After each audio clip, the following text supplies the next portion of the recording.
नमस्ते दोस्तों, Bharat news update में आपका स्वागत है। सोमवार को करीब 3.5 घंटे के दिल्ली दौरे पर पहुंचे संयुक्त अरब अमीरात यूएई के राष्ट्रपति शेख मोहम्मद बिन जायद अल नाह्यान ने पीएम मोदी से बातचीत के बाद कई मुद्दों पर डील की। पीएम मोदी खुद उन्हें रिसीव करने एयरपोर्ट भी पहुंचे थे। भारत और संयुक्त अरब अमीरात यूएई ने सोमवार को 2032 तक वार्षिक व्यापार के लिए 200 अरब अमेरिकी डॉलर का लक्ष्य निर्धारित किया और एक रणनीतिक रक्षा समझौते पर हस्ताक्षर करने पर सहमति व्यक्त की। साथ ही ऊर्जा, अंतरिक्ष और असैन्य परमाणु क्षेत्रों में सहयोग को बढ़ावा देने पर भी सहमति जताई। प्रधानमंत्री नरेंद्र मोदी और यूएई के राष्ट्रपति शेख मोहम्मद बिन जायद अल नाह्यान ने संबंधों को मजबूत करने के लिए एक व्यापक एजेंडा पेश किया।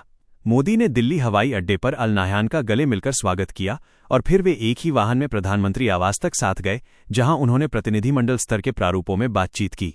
परमाणु रिएक्टर और मॉड्यूलर रिएक्टर के विकास में सहयोग। दोनों पक्षों ने उन्नत परमाणु प्रौद्योगिकियों में साझेदारी की संभावनाओं का पता लगाने का फैसला किया है, जिसमें बड़े परमाणु रिएक्टर और छोटे मॉड्यूलर रिएक्टर का विकास तथा परमाणु ऊर्जा संयंत्र संचालन में सहयोग शामिल है।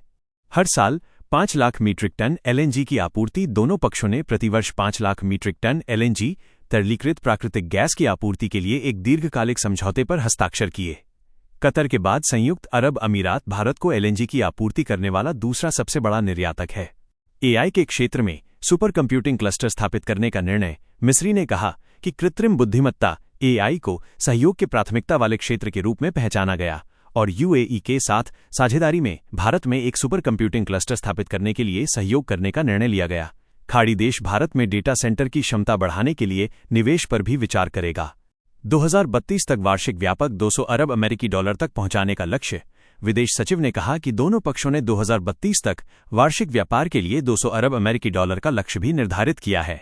वर्ष 2023-24 में दोनों पक्षों के बीच द्विपक्षीय व्यापार 84 अरब अमेरिकी डॉलर का था।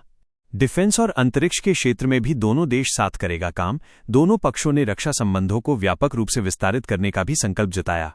मिस्री ने कहा, भारत और यूएई के बीच रणनीतिक रक्षा साझेदारी के लिए एक ढांचागत समझौते को अंतिम रूप देने की दिशा में आगे बढ़ने के लिए दोनों पक्षों के बीच आशय पत्र पर हस्ताक्षर किए गए। विदेश सचिव ने कहा कि अंतरिक्ष क्षेत्र में संयुक्त कार्य के लिए एक और आशय पत्र पर भी हस्ताक्षर किए गए। गुजरात के धोलेरा में विशेष निवेश क्षेत्र के विकास में मदद। विदेश सचिव ने बताया कि गुजरात के धोलेरा में एक विशेष निवेश क्षेत्र के विकास में संयुक्त अरब अमीरात की भागीदारी को सुविधाजनक बनाने के लिए एक अलग दस्तावेज पर भी हस्ताक्षर किए गए।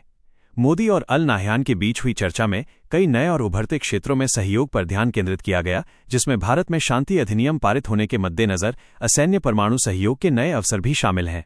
खाद्य सुरक्षा से जुड़े समझौते पर हुए हस्ताक्षर। मिस्री ने बताया कि खाद्य सुरक्षा से जुड़े एक समझौते पर भी हस्ताक्षर किए गए। ये समझौता खाद्य क्षेत्र में सहयोग को बढ़ावा देगा और भारत से संयुक्त अरब अमीरात को खाद्य उत्पादों तथा अन्य कृषि उत्पादों के निर्यात को प्रोत्साहित करेगा।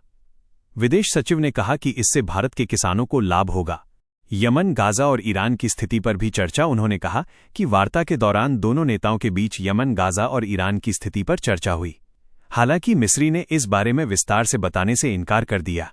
मिस्री ने कहा कि प्रधानमंत्री मोदी और अल नाह्यान ने सीमा पार आतंकवाद की स्पष्ट रूप से निंदा की और कहा कि आतंकवाद के सभी कृत्यों के समर्थकों और वित्तपोषकों को न्याय के कटघरे में लाया जाना चाहिए। यूएई के राष्ट्रपति को हवाई अड्डे पर विदेश मंत्री एस जयशंकर ने विदाई दी। फिलहाल के लिए इस बड़ी खबर में इतना ही। भारत न्यूज अपडेट पर हम आपको हर अपडेट देते रहेंगे। देश दुनिया की सच्ची और तेज खबरों के लिए जुड़े रहिए भारत न्यूज अपडेट के साथ। जय हिंद, जय भारत। क्या आप चाहेंगे कि मैं इस खबर का एक संक्षिप्त सारांश